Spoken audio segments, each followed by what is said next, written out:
Her vil jeg vise mig at lave lyset.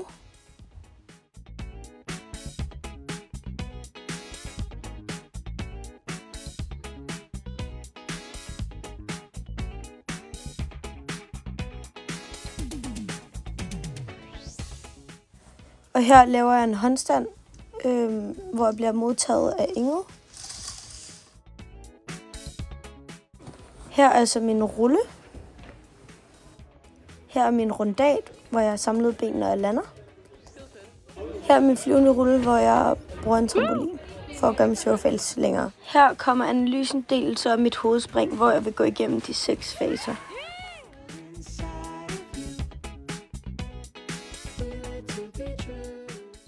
Her ses mit indspring, hvor jeg sørger for at have nok med fart på, så jeg kan komme hele vejen rundt. Her ses mit afsæt, hvor jeg sørger for at have samlet ben og at være lidt foroverbøjet og være klar med hænderne til, at jeg kan få hovedet på.